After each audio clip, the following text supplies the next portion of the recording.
All right, now that we have quite a few people already on the call, I'm going to jump on in and get us started.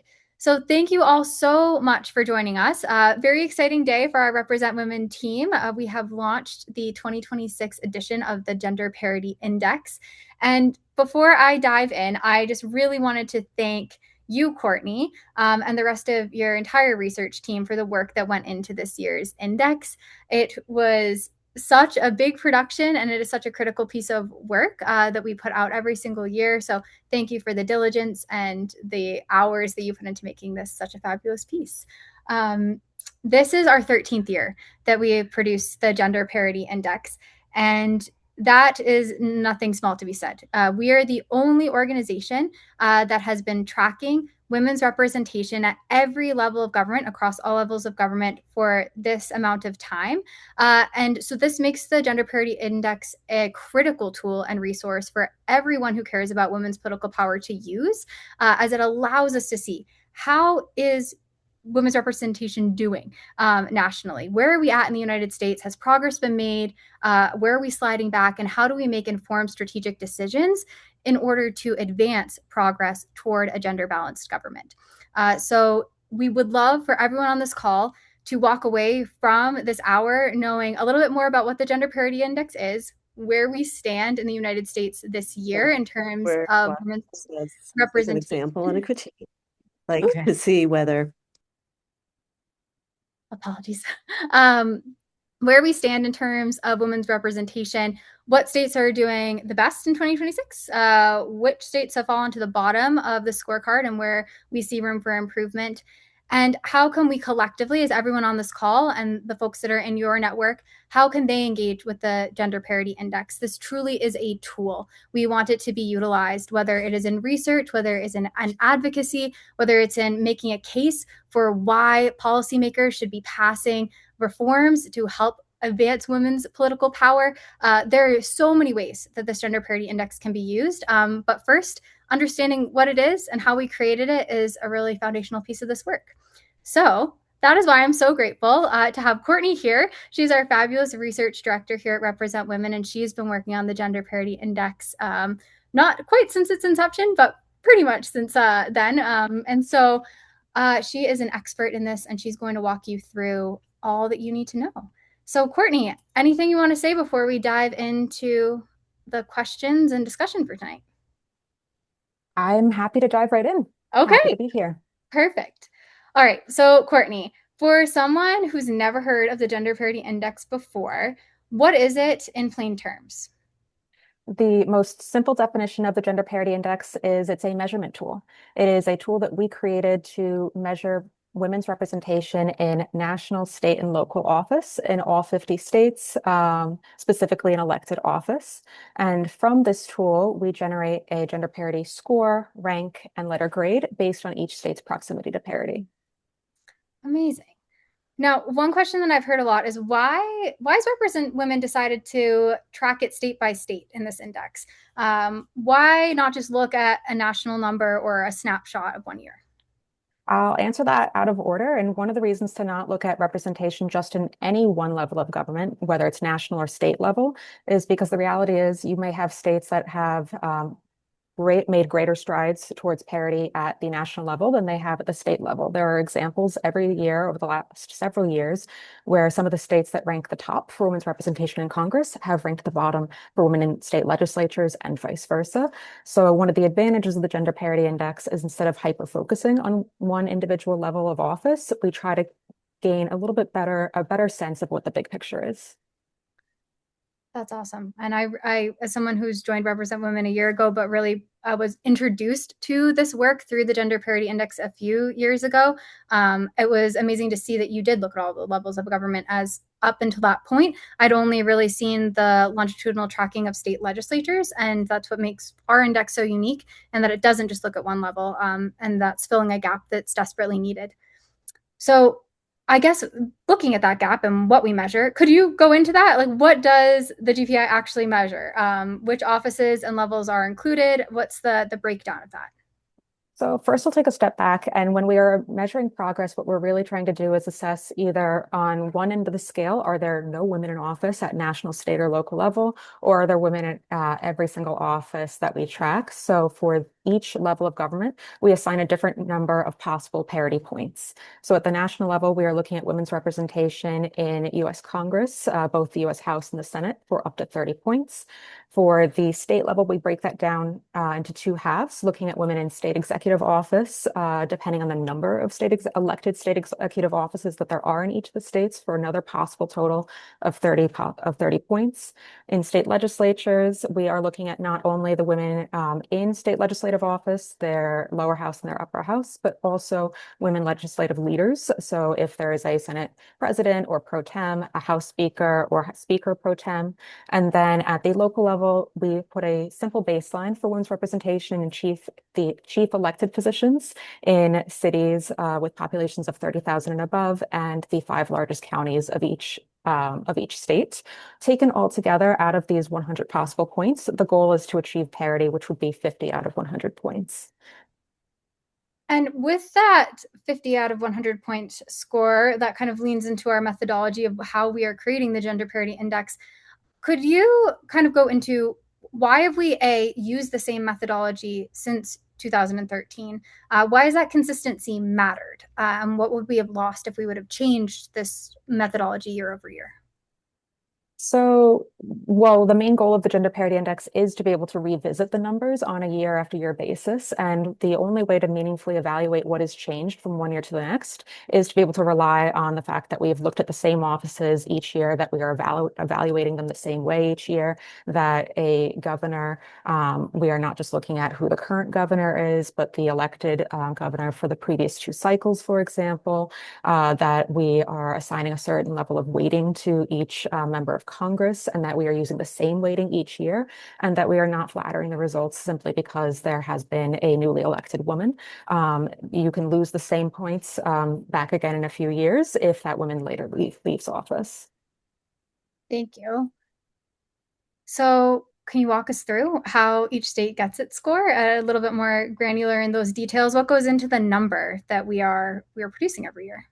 So it will depend. Some offices, typically instead of just a singular 1 point for each individual office, the amount of total points that each individual office will earn depends on the state in question. Working with the congressional score, where a state can earn up to 30 possible points, not every congressional delegation has the same number of members. Therefore, the total possible points will be divided between the total 30 points that each state could earn for Congress between the seats available in the US House or the US Senate.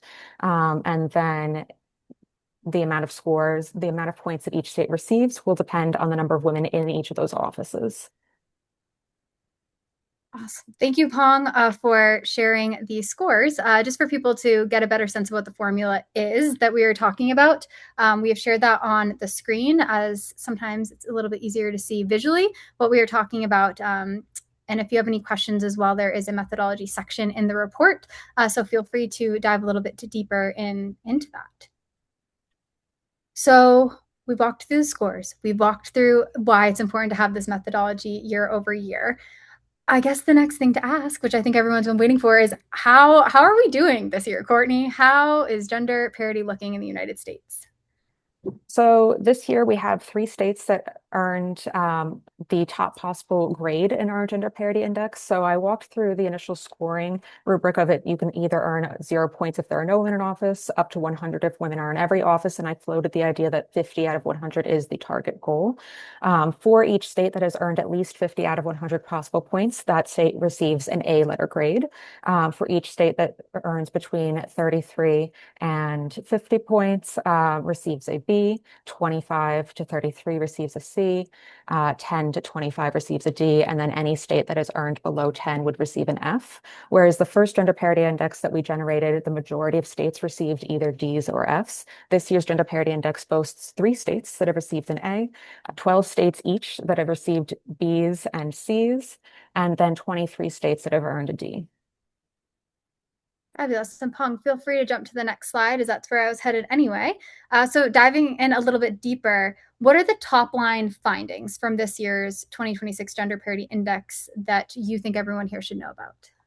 So I mentioned that we have 3 A states. Specifically, these states are New Hampshire, Maine, and Oregon. These are the same three states that received an A in the 2025 Gender Parity Index, though the rankings have shifted a little bit, with this year New Hampshire being the top ranked state, followed by Maine and Oregon. In addition to those 10 states, there are an additional 7 states that are within 10 points of gender parity.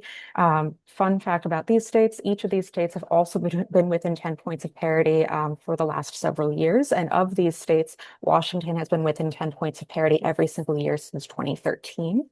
And then looking a little bit further down, we did see some movement last year. It was not a major election cycle. The biggest elections would have been in New Jersey and Virginia, though we did notice some movement in other states as well. Following those elections and some changes that have also happened since the start of the year, we observed 3 states that moved up 1 letter grade, specifically California moving back from a C to a B letter grade, and then New Jersey and Virginia moving from a D to a C grade for the first time in 2026. And then overall, the big picture here is that the US is over halfway to parity with an average parity score of 28 out of 100. As a whole, we consider the US halfway to parity because 25 is our benchmark, as a reminder, and that is the halfway point to 50. Well, we are not quite there, but we are making progress. I wanted to take a moment to look a little bit closer at the A states, because we have 3. This is the second year in a row that these same 3 have been in the top, although the order of these scores have changed ever so slightly in this past cycle. Anything additionally you wanted to add about how we should be looking at A states? Why are we looking at them? Are there any indications? I know Maine is a state that has reform. Any top lines you'd like to share here on key takeaways? So while we're lingering on this slide, another detail that I'll point out, in addition to the shift in what states have received a ranked first, second, and third this year compared to previous years, is that of the 3 A states, New Hampshire has received an A several times in the past before. You can't see the full scope of the index history on this chart, but you can see that back in 2020, it was an A state, but progress did not hold steady. And that although it had achieved an A, the work was not over. And when women left office, the state slid back into a B ranking and stayed there until the 2025 Gender Parity Index. Similarly, progress it does not only move down, there are also states that have steadily moved up over the years, and Maine and Oregon, following state executive elections, slowly moved up from B to A states, crossing that threshold for the very first time in 2023. As someone originally from New Hampshire who will be headed back east soon, it was great to see that New Hampshire moved its way back up, but recognizing that without structural reform backing, these grades, they could slide. There's no surefire way to ensure that they stay without intentional design decisions. To go into these states and how they look, we'll just jump to the next slide very quickly. Here is a breakdown, as you can quickly see, of New Hampshire, Maine, and then the next one will be Oregon. Oh, did we lose Oregon? There it is. I just wanted to quickly shout this out. These scorecards are part of our social press kit that we have created for everyone on the call. I'll be sharing that in the chat in a second. We have all 50 states within this social press kit that you can just click a button and it will go straight to your social platforms, or you can download these to have them available for newsletters and other resources that you might be putting out. It is a great tool for everyone to use. We want this information to be spread far and wide, and especially we would love the state level scores to be shared in your own local communities.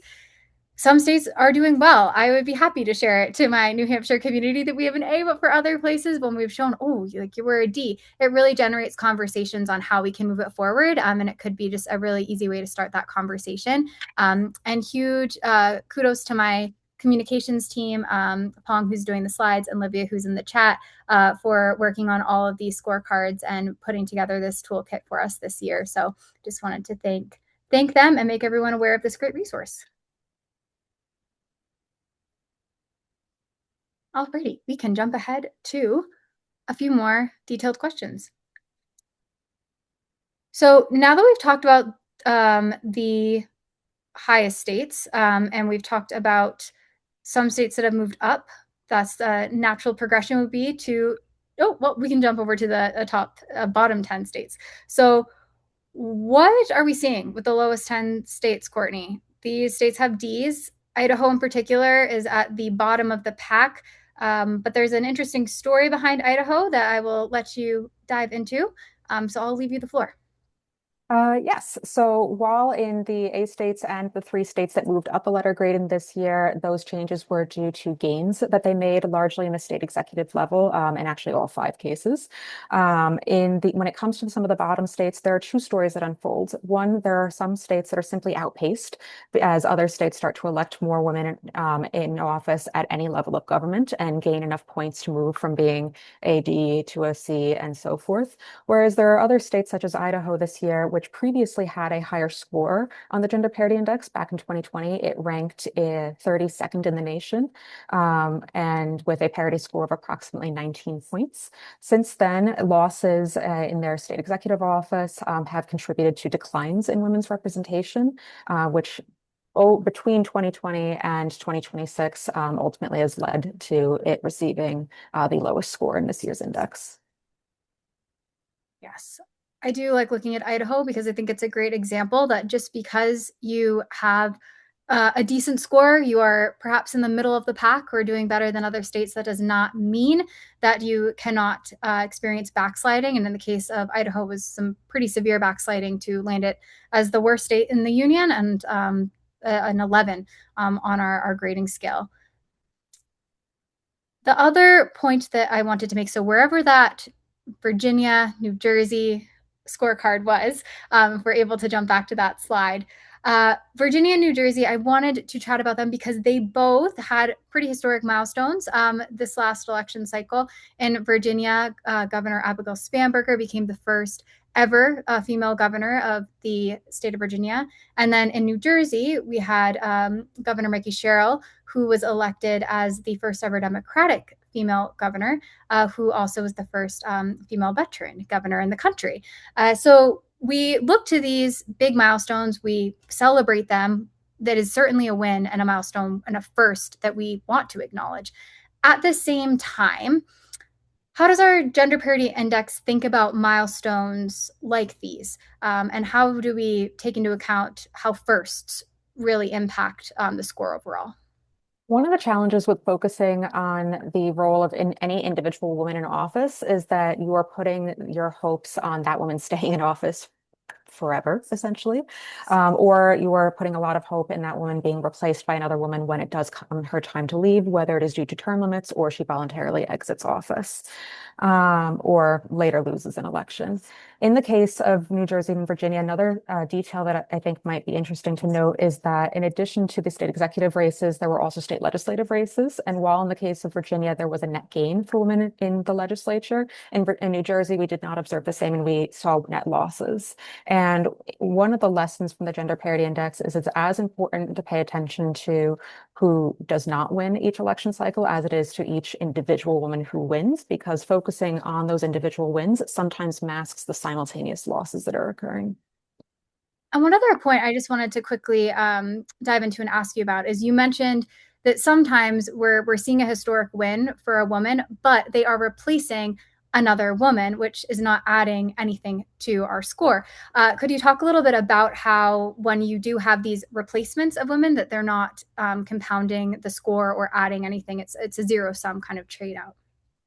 Feel compelled to add that it's a little nuanced because in the case of the GPI, since we do recognize that the office of governor, for example, has such a dramatic impact on the scores, we don't just look at who the winner was of this most recent election cycle, but also the winners of previous election cycles as one way to kind of get a better picture of what is the power to elect a woman governor and how how sustainable or stable is women's representation or leadership in the state at that particular level of office. And this is particularly important in states where the governor is the only elected executive, as is the case in Maine, for example, from our A states. Another detail that comes up with the overemphasis on any individual level of office, we already covered this actually with, it puts a lot of burden on maintaining a woman in that office. I lost the thread a little bit there. I apologize. No, no worries. I really appreciate you mentioning that we aren't just looking at one cycle, especially for positions like the governor. And I know in New Mexico, we have seen a woman governor year over year. Now it's 3 cycles. And then it looks like we could have another woman governor replacing it. And so it'll be interesting. Stay tuned for what the future analysis of the GPI shows on that. But check out the different levels and see how many years in a row has a woman been elected to a position of executive office. I've really enjoyed looking at that, and I think people on this call will as well. So we've talked about some of these wins. We talked about the milestones and how we still celebrate these firsts. And we've talked about the states that have not done so well. We have 23 states that have earned a D this year. That shows we have a lot of work to do, friends, on this call, where we have 23 states with a D. What is driving that? And is there a regional pattern this year that we have seen with what regions of the country might be doing better than others? So there is a regional pattern when we look at the average gender parity scores that states clustered within four, for our purposes, simplified regions. What we do notice is that the Northeast and the West leads the country. Notably, both these regions do include our 3A states between the two. Meanwhile, progress in the South has lagged behind. And this is an area where there needs to be more investment in women's representation. Although it is true that of our bottom 10 states, there is a mix in regional representation. Generally speaking, it has been true over the years, especially within the scope of our study from 2013 to 2026, that these states have consistently made the slowest progress towards gender parity, and that there is more work that needs to be done to advance the gains that we observe elsewhere. Yeah, in the South in particular, they have not ever made it to even halfway to parity at this point. So the Southern states most certainly have work to do in particular. And it's But not, it's still worth noting that all regions are still on an upward trajectory. So it's not as though there hasn't been any progress at all either. yes, very true. I needed you to bring me back to that silver lining. When we look at the discrepancy and the trajectory that we're looking at, this index also shows that there isn't just a regional divide happening. We are also seeing that there is a partisan divide in terms of women's representation. And so I was hoping, could you dive in a little bit more for us on what is this partisan divide looking like? How should we interpret that? Because it is something that we do need to take note of going forward. So something that is true at both the congressional level and at the state legislative level, although I know we have the chart for Congress up here on the screen, is that over time, the Democratic Party has effectively neared parity in terms of the number of Democrats who are women. We are not seeing the same gains for Republican women. And one of the challenges that we are running into, at least mathematically for Congress, is it will become fairly difficult for us to continue to move the needle towards gender parity if we continue to not observe the same gains for Republican women. The only viable, somewhat tongue-in-cheek pathway forward would otherwise be for most Democratic seats to go to women in order to move the needle forward, which is, from our perspective, not fully representative, and it presents a lost opportunity for representation overall. As I've chatted a lot about with Cynthia, and you'll see on our website and in other places, we really hit on that women are not a monolith, and that we must ensure that all women have a seat at the table. And if we are not looking at both sides of the aisle and ensuring that women, both from the Republican and Democratic Party, are being promoted to positions of power, then as Courtney just said, we will not reach gender parity at any time soon. All right. I think this will conclude the slide portion, except we have one more, which I wanted. Sorry, Pong. I am telling you to get away before needed. What I'm going into is just more so what are the top lines, the bottom lines from this index? What should people be really paying attention to this year? And after 13 years of tracking this index, what is the biggest thing that this data tells us about why progress is stalled, where we have real opportunities to make gains? As the research director, what are your key takeaways? I mean, the consistent observation that we've made over the years since 2013 is that the gains are too uneven. And when you are putting a lot of pressure on keeping individual women in office or putting a lot of pressure on individual women to be super women in each election cycle in order to move the needle forward on a one-by-one basis, we are going to still be in a position next year, the year after that, of saying that progress remains slow, progress remains uneven, there's more work that needs to be done. From our position at Represent Women, and instead of hyper focusing on individual women and hoping that they have all the resources that they need to make it across the finish line more or less on their own, we try to think more broadly about how do we create more systemic opportunities for women to enter office? Is there anything about the voting system that needs to change to create those opportunities? Is there anything about the campaign finance infrastructure that could be changed to help make running for office more feasible? And then once you are in elected office, how realistic is it to stay in the long term? Are these positions paid or unpaid? Do you have access to childcare? Do you have access to the resources that you need within staff capacity to make the day-to-day service tenable? This is where we start to turn our attention to after we conduct the index each year. That's a really great segue into a point I wanted to make, in that we will be doing further analysis as Courtney and her team, works on every year. And one thing that we have noticed this year in particular that is mentioned in the opening letter within the Gender Parity Index report itself. So I encourage everyone to read that letter from Cynthia.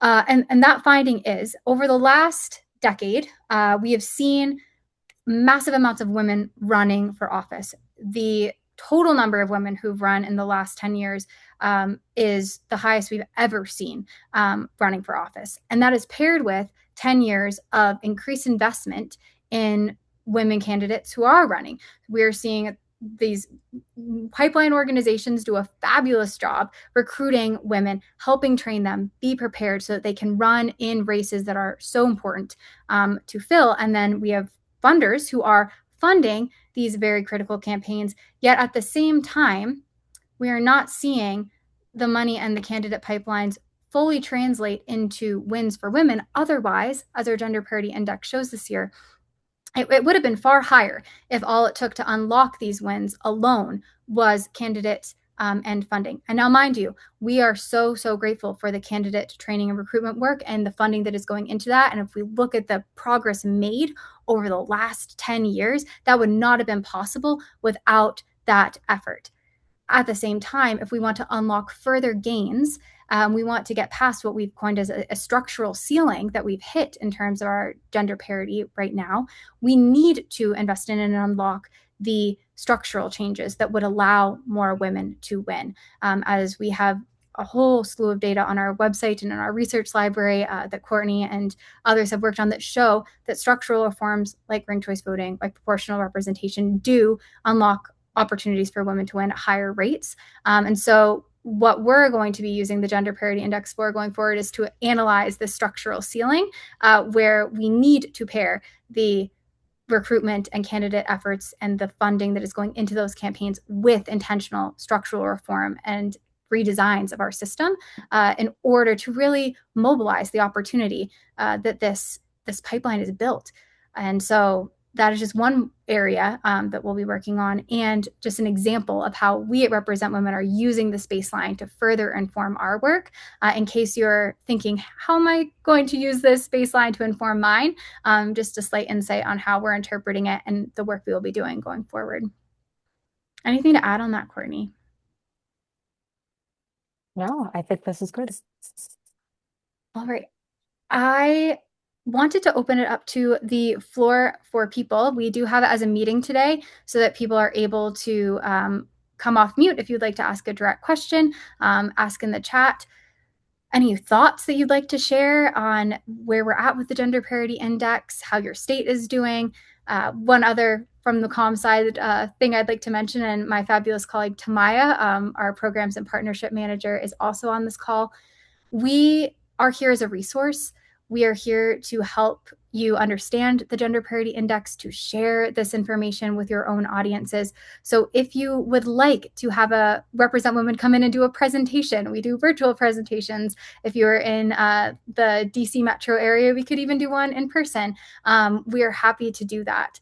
We also have our individual state pages that we are happy to send you, where you're able to then share that out with your audiences, print it if you have a meeting or you are meeting with an elected official and you want to have something in hand to say, hey, we need to do better. We need to really focus on policies that will allow women to win and lead and serve effectively. We're happy to send that over to you. And we also can create any custom information for you that you might need to help with this effort alongside us. So we really are here as a resource and as a partner in this work. And we want to ensure that you feel confident in how to use this tool and also set you up with success by providing all that you need in one place. All right, let me check the chat.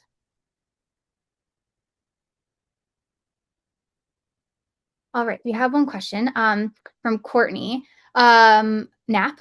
So to Courtney on our call, could you speak to any state or regional trends? The scorecard states that Colorado's index has plateaued since 2019.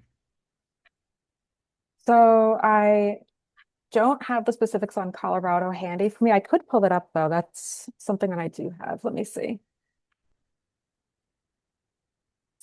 I'm also going to try to test something, Alana, and see if I could paste this in the chat. If not, I'll just read it off. But Colorado's score has moved up from receiving a D in the 2013 through 2018 indices, bumping up to a C in 2019, a D again in 2020, and then a C every year from 2021.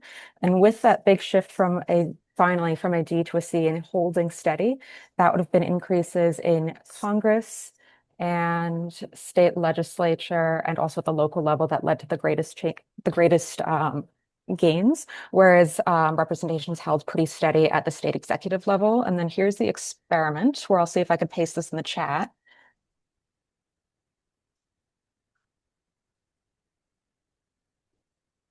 If this works for folks to take a look at, this is an example of what the gender parity scores look like over time. So using Colorado as an example, you can see how many points that state would have earned out of 30 possible points for the US Congress, state executive, state legislature, and local executive, and then finally the parity score at the end. Yes, and I have the state pages up. So I will, if I can quickly share my screen, I can pull up Colorado, and I'm happy to do this for any of the states that people would like to see. And I did share the link as well where all of our state pages are included in there. So let me just share. All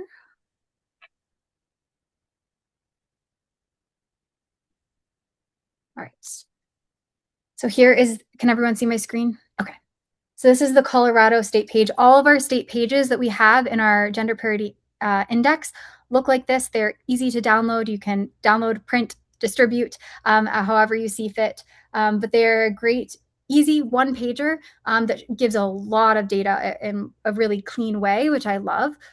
We go often to meet with elected officials to educate them, and we'll bring this and go over each level from where you're doing in Congress and a state elected state executive and down the line. And we get such great feedback from the folks that we meet with saying, I didn't know that there was a disparity between where we're at with our congressional levels and where we're at with the state legislature. And the additional new feature this year, which huge shout out to Courtney for coming up with, is that we now have a more detailed breakdown of the mayoral information and county executives, as well as the state Senate and House in this section here, which we really think will be an important new addition for this sheet going forward this year. We haven't tested it ourselves yet in conversations, but we are confident from the feedback we've received that people have wanted this, that will be a great thing to point out. Anything else, Courtney, about the score card? Yes, I was just skimming through it, and I'd say now looking at Colorado in this context, looking at the 2026 scores, you'll also notice in the left-hand panel where there's this specific breakdown for how many points the state earned in Congress, state executive, state legislature, and local. Since it's a total of 30 possible points for the top three, with the state legislature being at 14.8 points over 30 possible points, that is the level where Colorado is essentially near parity by definition from the index, whereas there is clearly more room that could be done at the congressional level for the state executive and at the local level. One other thing, Courtney, from the chat to add, if you are a Colorado local, I don't know if you've connected at all with Courageous Colorado. They're a fabulous partner organization that we work with, and they just released a report on the Colorado paradox, and I found it fascinating, especially, again, tying it back to our Gender Parity Index. When you look at the hoops women or any candidate running have to go through in order to get onto the ballot for either elected state executive office or for Congress, you either need a super high number of signatures or you need to go to numerous districts to get the threshold. You have to pay, there's so many different things that you have to do that you don't necessarily need to do if you're running for the state legislature. So when we pair that with our gender parity index, the hybrid route to get onto the ballot, or if you have to go through the assembly process where you pitch why you should make it on the ballot, thinking about that through the context of women's representation and women, so many of these candidates are moms. So many of these women have other obligations. It's a lot of time and effort to have to go around to at least 8 districts to get a certain number of signatures, or to spend days going to these assemblies to plead your case as to why you should be on the ballot. So there are so many barriers baked in, especially when taking into account childcare. And so that is something that I would love for us to look further into. And I would, if you're not connected with them, Courtney, I'm happy to connect you, as I think that I'm part of the coalition. I love it. And there's always room for more people to join the coalition and work on this together. So happy to connect offline. All right. Do we have any of our regional breakdown publicly available, or is it solely internal? Yes, so I was chatting a little bit about this in response in the chat, but the regional averages, such as the one that we showed on the screen with the line graph over time, is included in the report, in addition to an extended analysis of what we've observed over time. The scorecards, such as the one we have on the screen currently, we have for each state and will be listed at the end of the report. And then if anybody was curious about the more data-heavy snapshot that I threw in the chat earlier, that's a separate spreadsheet, but I'm happy to share that with anybody who's curious separately. Oh, I think that what was being asked was the regional grouping we mentioned. We do have our, when you go, you answer, Courtney, you know the data better than I. The regional grouping as in the line chart that's in the report? I believe so. I think you guys said that that's like divided into like the Northeast. Oh, yes, that's we used the census designations for this, and there's a great resource I can drop in the chat for that as well, for the specifics. And I have a separate tab. There's a large spreadsheet that informs the Gender Parity Index, and I can also share I can generate a separate version of that as well and pass that along too.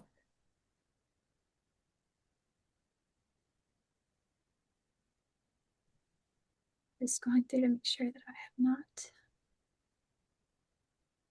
missed anything.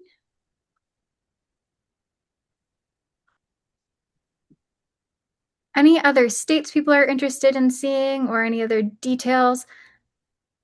Any questions on how perhaps and I will stop also sharing my screen, apologies.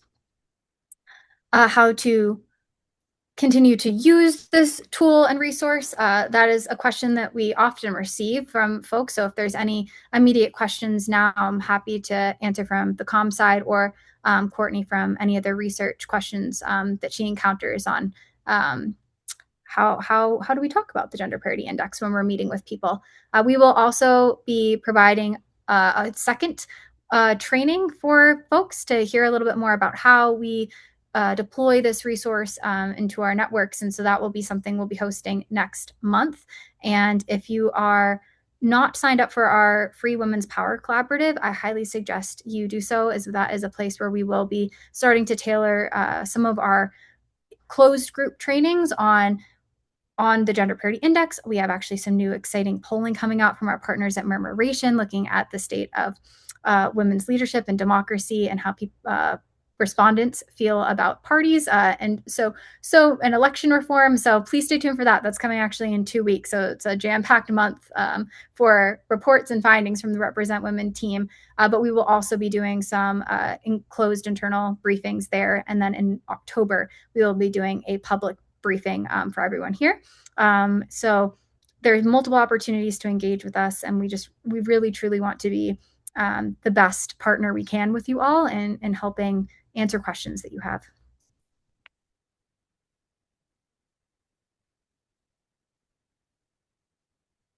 Cynthia, can you talk about the impact of the Voting Rights Act decision?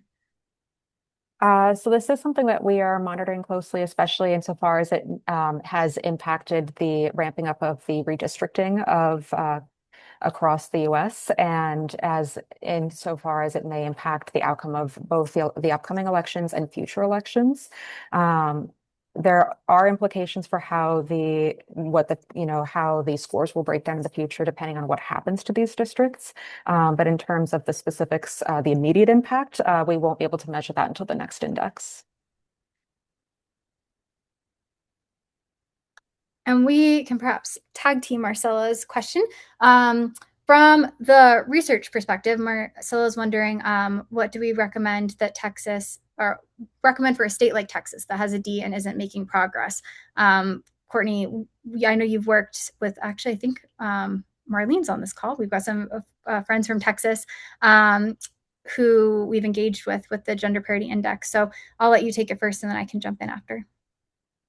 So when it comes to working in any individual state, it's both a research and a partnerships-based question of identifying who are the partners who are already on the ground in each of these states and trying to talk together about what might some target areas be for intentionally recruiting and sourcing more women to run, working to help defend women who are already in office or help to ensure that they are able to stay in office once elected. In terms of the particulars for any individual state, it will vary because in the case of state legislatures, there is a lot of variance between states that have professionalized legislatures versus citizen-based assemblies, legislatures where you are serving part-time, but in practice, essentially still serving full-time. And then the degree to which you have resources as an elected official will vary wildly, depending on not just what state you're in, but also the level of office as well. That's a great answer. And just to build off of that, in addition to knowing who the partners are, it's also a great opportunity to start to circulate this information, use the data that we have in the Gender Parity Index to inform those that, hey, Texas is doing really poorly. We've been at a D and we are not making any progress here. We've had partners in different states that have been in that position of being stuck at a D who have produced op-eds and have submitted them, who have submitted letters to the editor about this to help at least generate traction regarding why this should be a topic of conversation and perhaps an advocacy area within your own community. College campuses also are an incredible the folks on college campuses, they are interested in change. The younger generation, our data shows, is really excited about the opportunity to change our systems and to have better policies. And so if you're local to any university, I would say reaching out to the professors of any women and gender studies, any political science professors as well, to say, hey, maybe you can teach the Gender Parity Index as part of your curriculum. That's something that we've done with our partners at American University and a couple other universities in the DC Metro. And Cynthia, who's popped in on this call, she's done quite a few presentations there to students, and they have then really shown an interest and engaged with the work further. So sometimes you have to be the one to do a little bit of reaching out or producing content. And then from there, hopefully traction will grow and this information will be circulated.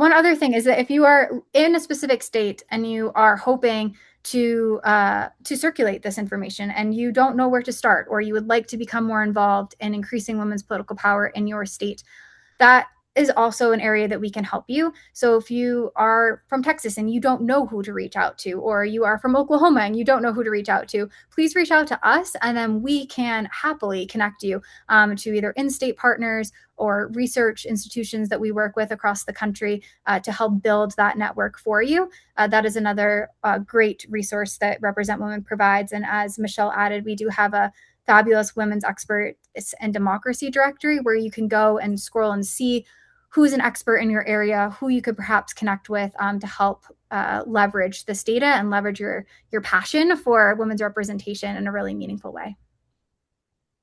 Yes, Cynthia, I agree. I was a former journalist. Writing letters to the editor is such an important opportunity for us, and for anyone who cares about women's representation. The more letters to the editor we can write, the more press we can get, the better. And we've had partners actually in Utah in the past publish various different op-eds that we just have stumbled upon after finding our data. So we would love it if we stumble upon some press pieces, and we're happy to uplift them on our social channels and our weekend reading if they do go live. Oh, and yes, Marlene, please happily link the GPI to your websites. Feel free to share them out and any content that you have. And then also, if there is information too, it goes both ways. That from anyone here, if you find a really great piece, or you've produced some really great research, again, that's why the Women's Power Collaborative is so important, is we have regional syncs every month where you can come and share any of the work that you have done and research that or action groups you founded. We really want this to be a collaborative process for us, and we don't want to just be the ones providing the research, as we know so many people on this call and in this field with us are doing fabulous work. And so however we can work best together and uplift your work too, please let us know.